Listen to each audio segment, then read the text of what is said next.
Imagine waiting a lifetime for a single prayer to be answered. This is the story of Prophet Ishaq, Alayhissalam, a man whose very name was a promise of joy, and whose life became a foundation for generations to come after the people of Prophet Lut, Alayhissalam, transgressed. Allah sent 3 of his angels to bring upon them the punishment they deserved.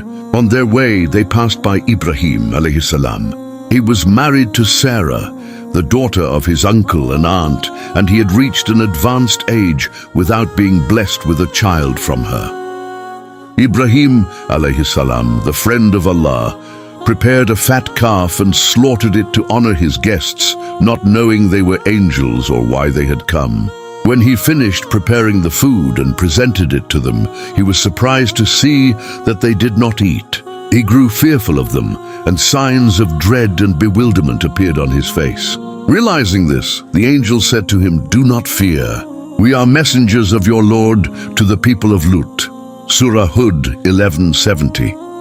Ibrahim's anxiety subsided slightly, but he still expressed his fear, saying, "Indeed, we are apprehensive of you." Surah Hijr 15:52. The angels reassured him, saying, "Do not fear. We bring you good tidings of a knowledgeable boy."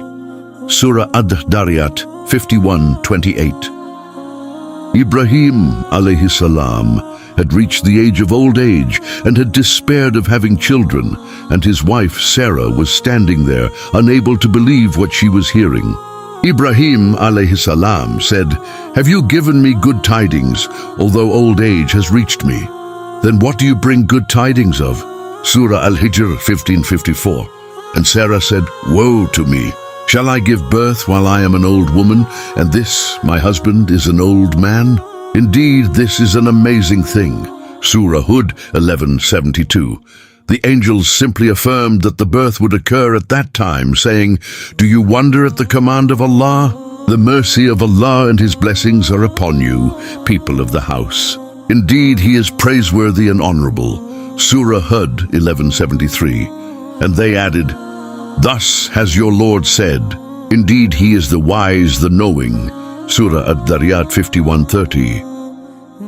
5 years after the birth of Ismail, Alayhissalam, and when the friend of Allah, Ibrahim, Alayhissalam, had reached 120 years of age, Ishaq, Alayhissalam, was born, a knowledgeable boy, who grew into an honest and handsome young man, as if his face were a slice of the moon.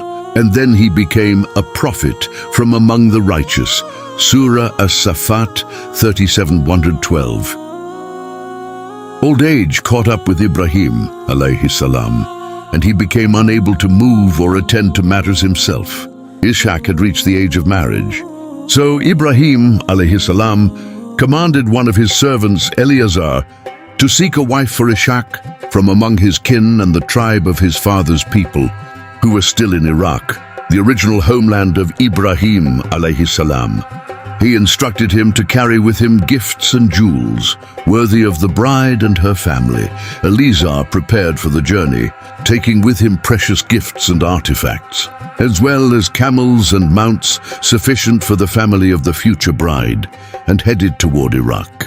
When he arrived and drew near their lands, he stopped in a place called Padan Aram, where the sons of Ibrahim's brother, Nahor bin Tara, who had passed away and left the leadership to his son, Bethuel bin Nahor, resided.